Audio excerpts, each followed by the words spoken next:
ನಮಸ್ತೆ ಸ್ನೇಹಿತರೆ, welcome back to my channel. ನಾನು ಇವತ್ತು ಭಾನುವಾರದ ವ್ಲಾಗ್ನ ಶೇರ್ ಮಾಡ್ತಾ ಇದ್ದೀನಿ. ಅಂದರೆ ಇದು ಭಾನುವಾರದ ಬೆಳಗ್ಗೆಯಿಂದ ಸಂಜೆವರೆಗೂ ಏನೆಲ್ಲ ಆಯಿತು ಅಂತ ಶೇರ್ ಮಾಡ್ತಾ ಇದ್ದೀನಿ. ಇದು ನೋಡಿ, ಮಧುಗಿರಿ ಬೆಟ್ಟ. ಇದು ಪ್ರಪಂಚದ 2ನೇ ಏಕಶಿಲಾ ಬೆಟ್ಟ. ನಾವು ಇವತ್ತು ಭಾನುವಾರ ಒಂದು ಫಂಕ್ಷನ್ಗೆ ಹೋಗಬೇಕಿತ್ತು, ಫಂಕ್ಷನ್ಗೆ ಹೋಗ್ತಾ ಇದ್ದೀವಿ. ಇದು ನೋಡಿ, ಇಲ್ಲ ರೀತಿ ಇದೆಯಲ್ಲ, ಇದು ಜಯಮಂಗ್ಲ ನದಿ. ಸ್ವಲ್ಪ ಒಂದು 4 ಡೇಸಿಂದ ಚೆನ್ನಾಗಿ ಮಳೆ ಬಂದಿತ್ತು. ಆವಾಗ ಇದು ಸ್ವಲ್ಪ ಜಾಸ್ತಿ ನೀರು ತುಂಬ ಹರಿದಿತ್ತು. ಈಗ ಒಂದು 4 ಡೇಸಿಂದ ಸ್ವಲ್ಪ ಬಿಸಿಲಿದೆ, ಮಳೆ ಇಲ್ಲ. ಹಾಗಾಗಿ ಸ್ವಲ್ಪ ನೀರು ಕಡಿಮೆ ಆಗಿದ್ದಾವೆ. ನಾವಿಲ್ಲಿ ಮಧುಗಿರಿಯಿಂದ ಬೈರೇನಹಳ್ಳಿಗೆ ಬಂದ್ವಿ ಬಸ್ಸಲ್ಲಿ. ಈ ಕಡೆಯಿಂದ ಬೇರೆ ಬಸ್ಸಿಗೆ ಹೋಗಬೇಕು ಫಂಕ್ಷನ್ ಇರೋ ಜಾಗಕ್ಕೆ. ನಾವಿಲ್ಲಿ ಬಂದು ಬಸ್ಸಿಗೆ ವೆಯ್ಟ್ ಮಾಡ್ತಾಯಿದ್ದೀವಿ ಬೈರೇನಹಳ್ಳಿಲಿ. ಇಲ್ಲಿ ಬಸ್ಸು, ಸಿವಿಲ್ ಬಸ್ ಸಿಕ್ತು, ಬಸ್ಸಿಗೆ ಹೋಗ್ತಾ ಇದ್ದೀವಿ. ನಾವು ಚಿಕ್ಕವರಿದ್ದಾಗ ಇದೇ ಥರ ಬಸ್ ಹತ್ತಿದ ತಕ್ಷಣ ಡ್ರೈವರ್ ಪಕ್ಕದಲ್ಲಿ ಜಾಗ ಇರುತ್ತಲ್ವ, ಅಲ್ಲಿ ಈ ಥರ ಕುತ್ಕೊಂಡು ಹೋಗ್ತಾ ಇದ್ವಿ. ತುಂಬ ಖುಷಿ ಆಗ್ತಿತ್ತು. ನಾವು ಫಂಕ್ಷನ್ಗೆ ಹೋಗ್ಬೇಕಾಗಿದ್ದ ಜಾಗಕ್ಕೆ ಬಂದ್ವಿ. ಇಲ್ಲಿ ಬಸ್ ಇಳಿದ ತಕ್ಷಣ ಈ ಥರ ಒಂದು ಸಣ್ಣ ಪುಟ್ಟ ದೇವಸ್ಥಾನಗಳು ಒಂದು 3-4 ಇದ್ವು, ಚೆನ್ನಾಗಿದ್ವು. ಮತ್ತು ಫಂಕ್ಷನ್ಗೆ ಹೋಗ್ತಿರೋದ್ರಿಂದ ಮುಯಿ ಇಡಬೇಕಲ್ವ, ಅದಕ್ಕೆ ಮುಯಿ ಕವರ್ ತೊಗೊಂಡ್ವಿ. ಇದೇ ನೋಡಿ ದೇವಸ್ಥಾನದ ರೋಡ್ ಇರ್ಬೋದು, ಅಕ್ಕಪಕ್ಕ ತುಂಬ ಕ್ಲೀನಾಗಿತ್ತು, ತುಂಬ ಚೆನ್ನಾಗಿತ್ತು ದೇವಸ್ಥಾನ. ನೋಡ್ಬೋದು ಸುತ್ತಮುತ್ತ ಗಿಡಗಳೆಲ್ಲ ಎಷ್ಟು ಚೆನ್ನಾಗಿ ಕಾಣಿಸ್ತಿದ್ದಾವೆ ಅಂತ. ದೇವಸ್ಥಾನ ತುಂಬ ದೊಡ್ಡದಾಗಿತ್ತು ಮತ್ತು ದೇವಸ್ಥಾನದ ಒಳಗಡೆ ಅಷ್ಟೇ ಕ್ಲೀನಾಗಿತ್ತು. ಮತ್ತು ಅಕ್ಕಪಕ್ಕ ಇನ್ನೊಂದು ಸ್ವಲ್ಪ ದೇವಸ್ಥಾನನ ರಿನೋವೇಷನ್ ಮಾಡ್ತಾಯಿದ್ರು. ನೋಡಿ ಎಷ್ಟು ದೊಡ್ಡದಾಗಿದೆ ದೇವಸ್ಥಾನ. ಇದು ದೇವಸ್ಥಾನದ ಪಕ್ಕದಲ್ಲೇ ಒಂದು ಚೌಟ್ರಿ ಇದೆ. ಇಲ್ಲೇ ಚೌಟ್ರಿ ಇರೋದು, ಇಲ್ಲೇ ಫಂಕ್ಷನ್ ಆಗ್ತಾ ಇರೋದು. ಇದು ಹಾಫ್ ಸ್ಯಾರಿ ಫಂಕ್ಷನ್ನು, ನಮ್ಮ ಚಿಕ್ಕಪ್ಪನ ಮಗಳದು. ನಾವು ಇನ್ನೂ ಬಂದಾಗ ಫಂಕ್ಷನ್ ಸ್ಟಾರ್ಟ್ ಆಗಿರಲಿಲ್ಲ, ನಾವು ಸ್ವಲ್ಪ ಬೇಗನೆ ಬಂದಿದ್ವಿ. ಡೆಕೋರೇಷನ್ ತುಂಬ ಚೆನ್ನಾಗಿ ಕಾಣಿಸ್ತಾ ಇತ್ತು, ಸಿಂಪಲ್ ಆಗಿದ್ದರೂ ತುಂಬ ಚೆನ್ನಾಗಿ ಕಾಣಿಸ್ತಾ ಇತ್ತು. ಈ ಥರ ಸಿಂಪಲ್ ಆಗಿರೋ ಡೆಕೋರೇಷನ್ಸು ತುಂಬ ಚೆನ್ನಾಗಿ ಕಾಣಿಸುತ್ತೆ. ನಾವು ಫಂಕ್ಷನ್ ಎಲ್ಲ ಮುಗಿಸ್ಕೊಂಡು ಮತ್ತೆ ಊಟಕ್ಕೆ ಬಂದ್ವಿ. ನೀವು ಊಟ ಮಾಡಿಕೊಂಡು ಮತ್ತೆ ದೇವಸ್ಥಾನದಲ್ಲಿ ಸ್ವಲ್ಪ ಹೊತ್ತು ಕೂತ್ಕೊಳ್ಳೋಣ ಅಂತ ಹೋದ್ವಿ. ಈ ಥರ ಫಂಕ್ಷನ್ಗಳಿಗೆ ಊಟಕ್ಕೆ ಹೋದಾಗ ಆದಷ್ಟು ಊಟ ವೇಸ್ಟ್ ಮಾಡಬೇಡಿ. ನಿಮ್ಗೆ ಎಷ್ಟು ಬೇಕೋ ಅಷ್ಟನ್ನು ಮಾತ್ರ ಹಾಕ್ಸ್ಕೊಂಡು ತಿನ್ನಿ. ಇಷ್ಟು ಊಟ ಮಾಡಿಸೋದಕ್ಕೆ ಎಷ್ಟೊಂದು ಕಷ್ಟಪಟ್ಟಿರ್ತಾರೆ, ಎಷ್ಟೋ ಸಾಲ ಸೂಲ ಮಾಡಿ ಊಟ ಹಾಕ್ಸಿರ್ತಾರೆ ಒಂದು ಫಂಕ್ಷನ್ ಚೆನ್ನಾಗಿ ಆಗಬೇಕು ಅಂತ. ನಾವು ಸುಮ್ಮನೆ ಎಲೆ ತುಂಬಿಸ್ಕೊಂಡು ವೇಸ್ಟ್ ಮಾಡೋದ್ರಿಂದ ಇನ್ನೊಬ್ರಿಗೆ ತಿನ್ನೋ ಅನ್ನ ಕಿತ್ಕೊಂಡಂಗೆ ಆಗುತ್ತೆ. ಅಕಸ್ಮಾತು ಅದೇ ಊಟ ಉಳಿದ್ರೆ ಅವರು ಆಶ್ರಮಕ್ಕೋ ಅಥವಾ ಯಾರಿಗೋ ಒಂದು ಕೊಡೋದಕ್ಕೋ ಒಂದು ವ್ಯವಸ್ಥೆ ಮಾಡ್ತಾರೆ. ಆದಷ್ಟು ವೇಸ್ಟ್ ಮಾಡಬೇಡಿ. ನಿಮ್ಗೆ ಯಾವ್ದು ಬೇಕೋ ಅದನ್ನು ಮಾತ್ರ ಹಾಕ್ಸ್ಕೊಂಡು ತಿನ್ನಿ. ಇಲ್ಲಿ ಊಟ ಮಾಡಿ ದೇವಸ್ಥಾನದಲ್ಲಿ ಸ್ವಲ್ಪ ಹೊತ್ತು ಕೂತ್ಕೊಳ್ಳೋಣ ಅಂತ ಬಂದ್ವಿ. ನಮ್ಮ ಮಕ್ಕಳು ಆಟ ಆಡ್ತಾಯಿದ್ರು. ನೋಡ್ಬೋದು ದೇವಸ್ಥಾನದಲ್ಲಿ ಎಷ್ಟು ಕ್ಲೀನಾಗಿದೆ ಅಂತ. ಇಲ್ಲಿ ಸುತ್ತ ಟೈಲ್ಸ್ ಹಾಕಿದ್ರು, ಈ ಥರ ತುಂಬ ಚೆನ್ನಾಗಿತ್ತು. ಹಾಗೆ ಸುತ್ತ ಗಿಡಗಳನ್ನ ಬೆಳೆಸಿದ್ರು, ಇದೆಲ್ಲ ತುಂಬ ಚೆನ್ನಾಗಿ ಕಾಣಿಸ್ತಾ ಇತ್ತು, ಗ್ರೀನರಿ. ಇದು ರಥೋತ್ಸವ ಮಾಡೋ ಟೈಮಲ್ಲಿ ಬೆಳೆಸ್ತಾರಂತೆ ತೇರು. ತುಂಬ ಚೆನ್ನಾಗಿತ್ತು, ಹೊಸ ಥರ. ನಾವು ದೇವಸ್ಥಾನದಲ್ಲಿ ಸ್ವಲ್ಪ ಹೊತ್ತು ಕೂತ್ಕೊಂಡು ಇದೆಲ್ಲ ನೋಡಿಕೊಂಡು ಮತ್ತೆ ಹೊರಟ್ವಿ ಊರಿಗೆ. ಮತ್ತು ಮನೆಗೆ ಬಂದಮೇಲೆ ಆ್ಯಸ್ ಯೂಶ್ವಲ್ ಕೆಲಸಗಳು ಕಾಯ್ತಾಯಿತ್ತು. ಮತ್ತು ಇವತ್ತು ರಾಗಿ ಹಿಟ್ಟು ಖಾಲಿ ಆಗಿತ್ತು, ಆಲ್ಮೋಸ್ಟ್ ಖಾಲಿಯಾಗಿ 15 ಡೇಸ್ ಆಗಿತ್ತು. ರಾಗಿ ಇರಲಿಲ್ಲ. ನಮ್ಮಮ್ಮ ರಾಗಿ ತೊಳೆದ್ಬಿಟ್ಟು ಕ್ಲೀನ್ ಮಾಡಿಕೊಂಡು ತೊಗೊಬಂದಿದ್ರು ಊರಿಂದ.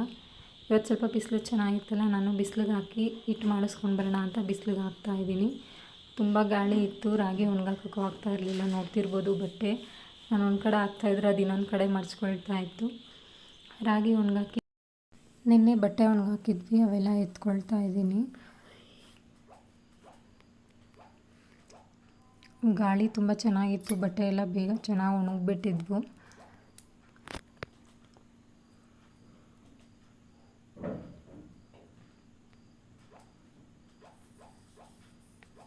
ಇಲ್ಲಿ ನೋಡ್ಬೋದು ಎಷ್ಟು ಚೆನ್ನಾಗಿದೆ ವಾತಾವರಣ ಅಂತ.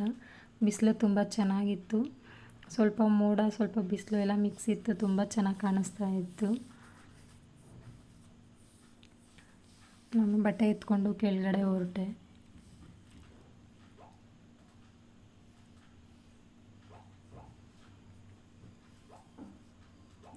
ಫಂಕ್ಷನ್ ಮುಗಿಸ್ಕೊಂಡು ಬಂದಮೇಲೆ ನನ್ನ ಮಕ್ಕಳು ಇಬ್ಬರು ಮಲ್ಕೊಬಿಟ್ಟಿದ್ರು, ದೊಡ್ಡವನು ಮಲ್ಕೊಂಡಿದ್ದ.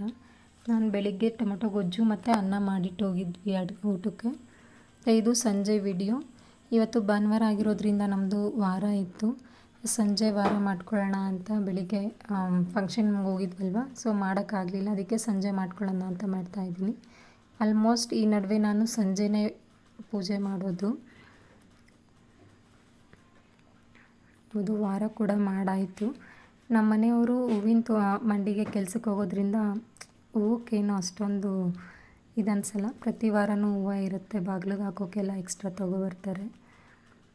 ಹಂಗಾಗಿ ಜಾಸ್ತಿ ಹೂವು ಹಾಕಿ ಪೂಜೆ ಮಾಡ್ಬೋದು ಮನಸ್ಸಿಗೆ ತೃಪ್ತಿಯಾಗಿ. ಇದೊಂದು ದೊಡ್ಡ ಹಾರ ತೊಗೊಬಂದ್ಬಿಟ್ಟಿದ್ರು, ಅದು ತುಂಬ ವೆಯ್ಟ್ ಇತ್ತು. ಆ ಫೋಟೋಗೆ ಹಾಕೋಕ್ಕಾಗ್ತಿರ್ಲಿಲ್ಲ, ಹಾಕಿದ್ರೂ ಕೂಡ ಫೋಟೋನೇ ಮುಂದೆ ಬಿದ್ದೋಗ್ತಾಯಿತ್ತು. ಅದಕ್ಕೆ ಮೇಲೆ ಹೆಂಗೂ ಶಿವನ ಫೋಟೋ ಇತ್ತಲ್ವ, ಅದಕ್ಕಾಗುತ್ತೆ ಅಂತ ಅದಕ್ಕೆ ಹಾಕಿದ್ದೀನಿ. ಇದು ನೋಡಿ ಡಮರುಗ, ನಮ್ಮ ಮನೆ ದೇವರ ವಾದ್ಯ ಅದು.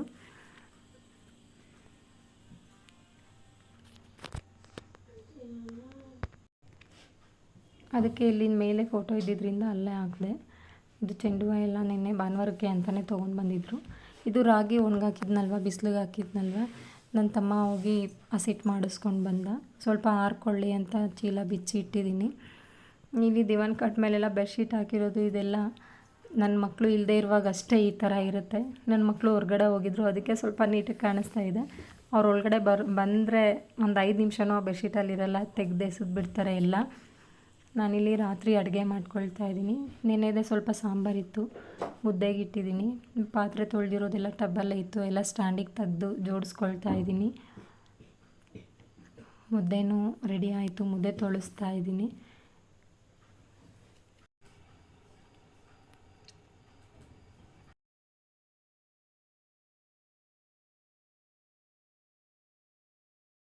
ಮುದ್ದೆ ಮಾಡಿಕೊಂಡೆ, ರಾತ್ರಿದೇ ಸಾಂಬಾರಿತ್ತು.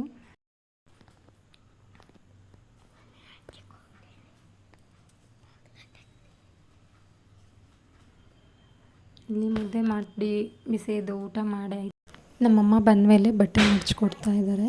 ನಮ್ಮಮ್ಮ ಎಲ್ಲ ಬಟ್ಟೆ ಮಡಚಿಟ್ಟಿದ್ರು, ನಾನು ಎಲ್ಲ ಜೋಡಿಸ್ಕೊಂಡೆ. ಓಕೆ ಸ್ನೇಹಿತರೆ, ನಾನು ಈ ವಿಡಿಯೋನ ಇಲ್ಲಿಗೆ ಎಂಡ್ ಮಾಡ್ತಾ ಇದ್ದೀನಿ. ಈ ವಿಡಿಯೋ ಸ್ವಲ್ಪನಾದರೂ ಇಷ್ಟ ಆಗಿದ್ದರೆ ಲೈಕ್ ಮಾಡಿ, ಹಾಗೆ ಸಬ್ಸ್ಕ್ರೈಬ್ ಮಾಡ್ಕೊಳ್ಳಿ. Thank you.